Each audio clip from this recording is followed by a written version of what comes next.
Hi எல்லோருக்கும் வணக்கம். நீதிமன்ற சேனல் இன்னைக்கு இந்த வீடியோவில் என்ன டாபிக் பார்க்க போறோம்னு பார்த்தீங்கன்னா, பாரதிய சாட்சி அதிநியம் 2023 தமிழில் பாரதிய நீதி சட்டம் அதில் சாப்டர் 4 வந்து ஆஃப் ஓரல் எவிடன்ஸ் பற்றி சொல்லுது. தமிழில் வாய்மொழி சாட்சியம் அதை தான் இன்னைக்கு இந்த வீடியோவில் பார்க்க போகிறோம். அதை பார்க்கறதுக்கு முன்னால் இப்போ நீதிமன்றத்தில் நம்ம ஒரு கிரிமினலோ அல்லது சிவிலோ அதாவது குற்றவியல் உரிமையல் வழக்கு வந்து தாக்கல் செய்யப்படுது.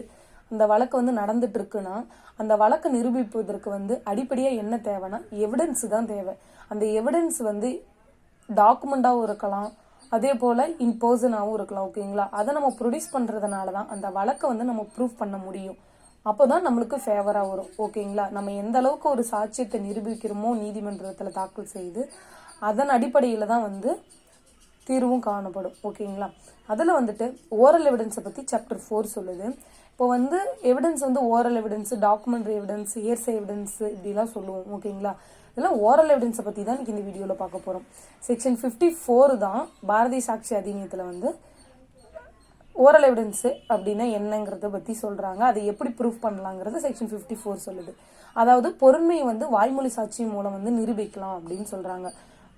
என்னதுன்னா ஒரு ஃபேக்டை வந்து ஓரல் எவிடன்ஸாக நீ வந்து ப்ரூஃப் பண்ணலாம் அப்படிங்கிறது தான் இதோட ஹெட்டிங்கு. அது என்ன மாதிரியான ஃபேக்ட்ஸ் அப்படின்னு பார்த்தீங்கன்னா, அதாவது contents of document except contents of document, தமிழில் வந்து ஆவணங்களோட உள்ளடக்கத்தை தவிர மற்ற எல்லா பொருண்மையும் வந்து வாய்மொழி சாட்சி மூலமாக நிரூபிக்கலாம் அப்படின்னு சொல்கிறாங்க. ஆவணங்களோட உள்ளடக்கத்தை வந்து ஏன் வாய்மொழி சாட்சியமாக நிரூபிக்க முடியாது? எது ஆவணங்களோட உள்ளடக்கம் அப்படின்னு பார்த்தீங்கன்னா, செக்ஷன் 56 பாரதிய சாட்சி அதிநியத்தில் வந்து கண்டென்ட்ஸ் ஆஃப் டாக்குமெண்ட்னா என்னன்னு சொல்லுவாங்க. கண்டென்ட்ஸ் ஆஃப் டாக்குமெண்ட்னா பிரைமரி எவிடன்ஸ், செகண்டரி எவிடன்ஸ். அதாவது செக்ஷன் 57 வந்து பிரைமரி எவிடன்ஸ் முதல் தர சாட்சியத்தை பற்றி சொல்லும். செக்ஷன் 58 வந்து செகண்டரி எவிடன்ஸ் இரண்டாம் தர சாட்சியத்தை பற்றி சொல்லும். இதோட கண்டென்ட்ஸ் அதாவது இதோட உள்ளடக்கங்கள் எதெல்லாம் பிரைமரி எவிடன்ஸ் எதெல்லாம் செகண்டரி எவிடன்ஸ்ன்னு சொல்லியிருக்காங்களோ அதை தவிர மற்ற எல்லா ஆல் ஃபேக்ட்ஸ் மற்ற எல்லா பொறுமைகளையுமே வாய்மொழி சாட்சி மூலமா நிரூபிக்கலாம் அப்படிங்கிறது தான் செக்ஷன் 54 சொல்லுது. ஓகேங்களா? நெக்ஸ்ட் பாத்தீங்கன்னா செக்ஷன் 55 என்ன சொல்லுதுன்னா, ஏன் வந்து கண்டென்ட்ஸ் ஆஃப் டாக்குமெண்ட் வந்து ஓரல் எவிடன்ஸா நம்ம சொல்ல தேவையில்ல அப்படிங்கறது சொல்லிடுறேன். ஏன்னா அப்படின்னா ஆவணங்களோட உள்ளடக்கம் வந்து வாய்மொழி சாட்சியத்தின் மூலமா வந்து நிரூபிக்க வேண்டாம். ஏன்னா அந்த ஆவணம் ஒரு டாக்குமெண்ட் நம்ம ப்ரொடியூஸ் பண்றோம், அதுவே ஒரு பெஸ்ட் எவிடன்ஸ். ஓகேங்களா? அதுவே ஒரு சிறந்த சாட்சியமா வந்து நீதிமன்றத்தில் தாக்கல் செய்வதன் மூலம் வந்து அதை வந்து நிரூபிக்கலாம் அப்படிங்கிறது தான் இந்த கண்டென்ட்ஸ் ஆஃப் டாக்குமெண்ட்.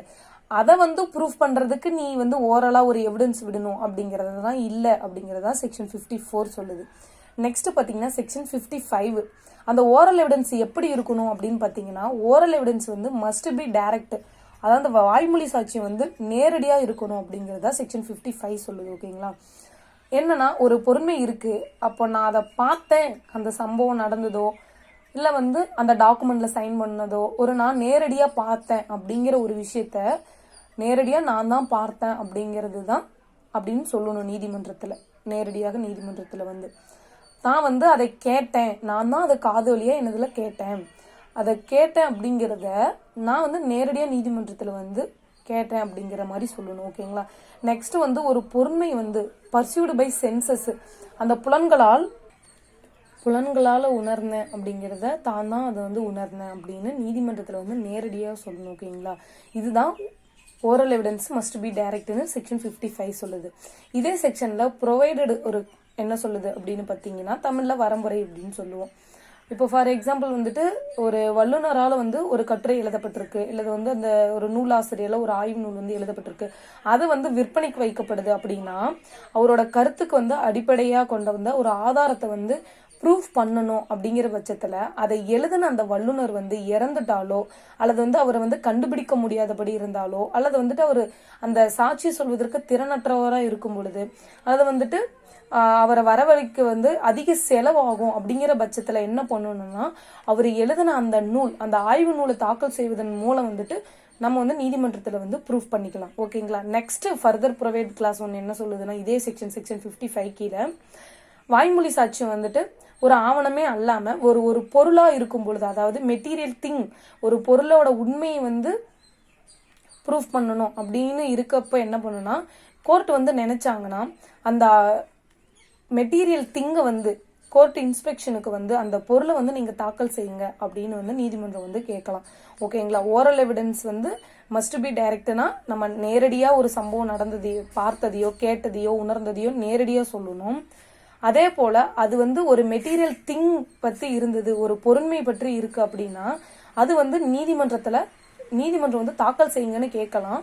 அதை தாக்கல் செய்வதன் மூலம் வந்து ப்ரூஃப் பண்ணலாம். ஓகேங்களா. இதுதான் ஓரல் எவிடன்ஸ்னா என்னன்னு செக்ஷன் 54 அண்ட் செக்ஷன் 55 வந்து பாரதிய சாட்சி அதிநியத்துல வந்து சொல்லுது. ஓகேங்களா. தேங்க்ஸ் ஃபார் வாட்சிங்.